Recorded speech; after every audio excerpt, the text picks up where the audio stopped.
Magandang araw po sa ating lahat.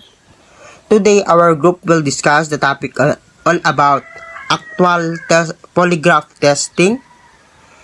Before I will discuss that, what is actual polygraph testing, first we unlock the term what is polygraph. First presenter, I am Christian Batara Balsi.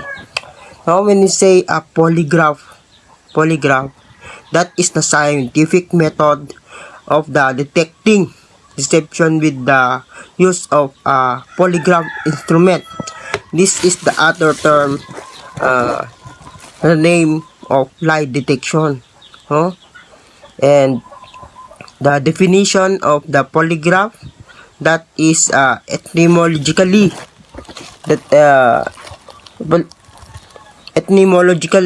the term polygraph means many writings daw. And the name reverse manner is which selected physiological activities are simultaneously collected and recorded. A polygraph measures and record several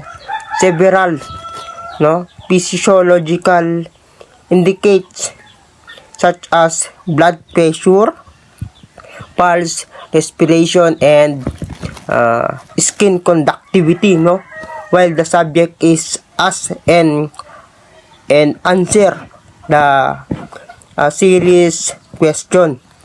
And dadako din tayo sa actual polygraph testing. When you say actual polygraph testing, the subject must be informed of the limitation of the polygraph machine. That is the only instrument to be used initial to obtain information based from the recorded physiological and psychological responses of the subject. It is therefore important that that the subject be acquainted of that the instrument can do whenever it is used in a criminal investigation. Dapat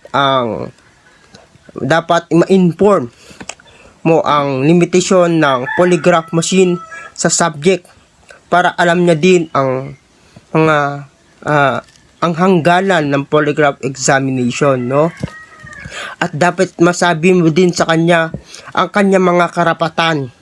We cannot violate the constitutional rights, of the subject, because the subject, dahil ang constitution rights natin, yan ang pinakamataas na law of the land.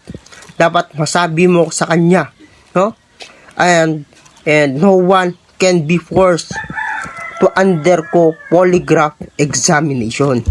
It must be voluntary, and we need to secure the consent of the subject. Dapat pumayag siya, dapat may consent ka para pumayag siya na mag-undergo sa polygraph examination. At may form na bibigay mo sa kanya para ipasign, para makuha ang kanyang what about, and dapat i-check din ng polygraph examiner kung sustainable kung subject, or meron ba siyang dahilan kung qualified ba siya or disqualified. At ano din ang dahilan kung bakit siya yung naging subject ng polygraph examination. Dapat by that, masabi mo din sa kanya ang pinaghihinalaan sa kanya o ginawa niyang krimen, At kailangan sa kanya whether siya yung victim or witness or siya yung suspect, At nandito dadako din tayo yung what to prepare, Una diyan nakalagay is yung subject. Yan po yung tao na mag-a-undergo ng polygraph examination. Dapat yung subject ay hindi pagod at at may tulog din ng wasto at maayos ang kanyang kalusugan. Dapat may schedule yung subject sa maayos ang kanyang karamdaman o kalusugan. Dapat wala po siyang sakit, no? At pangalawa, the polygraph room. Dapat may room la pa, no? Mayroon na pang polygraph room para yung subject hindi siya maguluhan o kabahan. Pangatlo is polygraph instrument. Dapat ready na din yung gagamitin sa polygraph examination, no? Yung instrumento na gagamitin at hindi din to sira para maging maayos ang examination sa polygraph. And that's all, and I thank you. Information sheet of the subject. Sinabing information sheet, ito po yun, includes dito yung name, address, tapos yung since when, kung kailan ka magpapa polygraph, tapos telephone number, then birth date, workplace, kung saan ka pinanganak, age, religion, citizenship, and tapos name of the employer. So, dito yung position niya, then highest education attainment, any present or medical health problem, tapos yung if yes, explain, then last medical check-up, kung kailan ka nagpa-check-up, kung kailan last, then physical disability or limitation, tapos outstanding financial obligation, then taken the polygraph test before, kung nag-polygraph ka na ba dati, tapos if yes, ano na lang po kung saan or kung bakit, then ever been investigated kung na-investigated ka na ba dati, tapos last time you drank alcohol, kung kailan ka uminom, tapos last time you took any medication, tapos last time you took prohibited drugs. Preparation of lie detector test report. In polygraph examination, the report is very vital since it will reflect the status of the subject before, during, and after the actual lie detector test.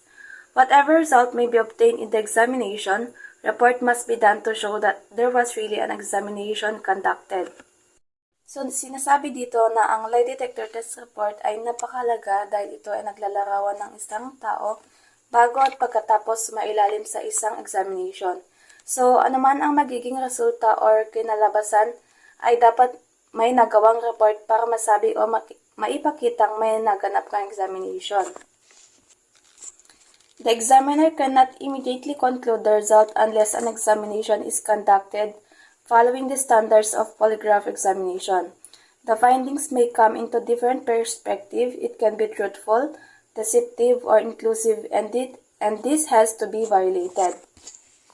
Di basta-basta makonclude ng isang examiner ang result unless hindi siya nag-conduct by following the standards of polygraph examination. So, ito yung nilalaman or sample ng isang polygraph test report.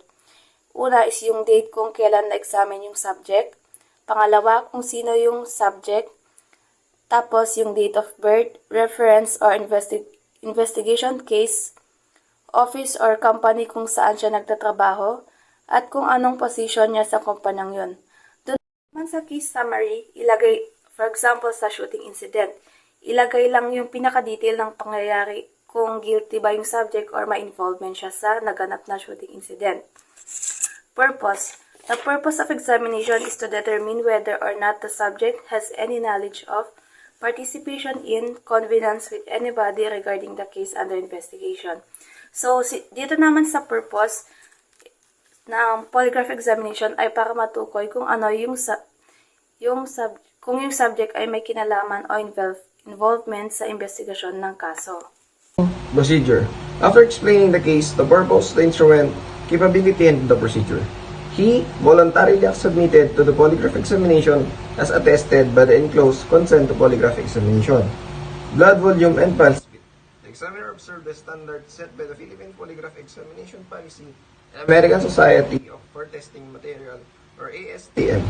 So dito daw, after explaining the case or the purpose, the instrument, capability, and the procedure, dapat i-explain niya dito sa taong na-examine. Para he voluntarily submitted to the polygraph examination as attested by enclosed consent to polygraph examination. These standards includes the following. Examiner must be a college graduate, has a good moral character, training in polygraphy, and scientific interrogation.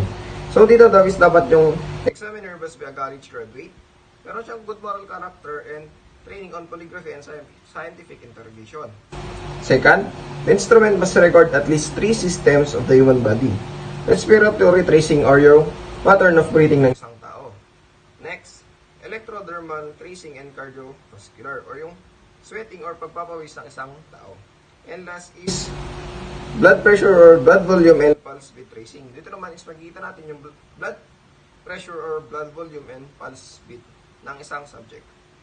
Third, the examination must be asked with exclusive control questions done with acquaintance, stimulation, test, and at least 2 comparison questions technique or yung control and relevant questions na itatanong natin sa isang subject. And last, or letter D, is the result will be released based on your numerical scoring. So yung results daw will be released base sa isang numerical scoring ng isang subject. Thank you. So, ito yung binigay na topic sa akin. Take note that during the examination, the following relevant questions were asked to Mr. Pedro Cotong and his answer were no. So, ito yung mga tinanong kay Mr. Pedro Cotong na ang kanyang sagot ay no. Question number 1, do you have knowledge on the shooting incident? Number 2, are you the one who shot the victim? And number 3, were you compensated in the alleged shooting incident? Findings. If the subject is not deceptive, Mr. Pedro Cotong polygraph test chart recording show no strong and consistent reactions to the aforementioned relevant questions indicating truthful response. Ang not deceptive is not trying to make them believe something that is not true. So, si Mr. Pedro Cotong is hindi nagpakita ng malakas at pare-parehong reaction kaugnay sa tanong na nagpapahiwatig sa makatotohanan. If the subject is deceptive, Mr. Pedro Cotong's polygraph test chart recording showed strong and consistent reactions to the aforementioned relevant questions indicating deceptive response. Ang deceptive naman is lead you to believe something other than the truth. So si Mr. Pedro Cotong, ito ay nagpakita o nagpahiwatig na ang mga nabanggit kaugnay sa mga tanong ay may pagnilinlang. If the subject is response is not determined, Mr. Pedro Cotong polygraph test chart is recording show reaction to the aforementioned relevant question indicating inclusive response. So si Mr. Pedro Cotong is nagpapakita na hindi pare-pareho ang reaksyon kaugnay sa nabanggit na tanong na nagpapahiwatig na walang tiyak na paniniwala. For inclusive response only, it is being recommended Mr. Pedro Cotong to be sent back to this office to retake the polygraph test. Si Mr. Pedro Cotong ay inirekomenda na bumalik sa opisina upang mag-retake ng kanyang polygraph test. Thank you. Hello everyone, my name is Carl Ivan Ambaro and my topic is all about post-interrogation. Post-interrogation refers to the phase that occurs after an interrogation has taken place. It involves various activities and processes that occur once the interrogation itself is finished. During this phase, the information obtained during the interrogation is carefully reviewed, evaluated, and analyzed. It may involve debriefing the person who was interrogated, documenting the details of the interrogation, and preparing a report summarizing the findings. The post-interrogation phase is crucial for further investigation and decision-making, and there are 5 steps of post-interrogation. The first is documentation. The integrator will document all the details of the interrogation, including the questions asked, the answer given, and any other relevant information. Next is evaluation. The information obtained during the interrogation is carefully evaluated to determine its accuracy and reliability. Third is debriefing. The person who was interrogated may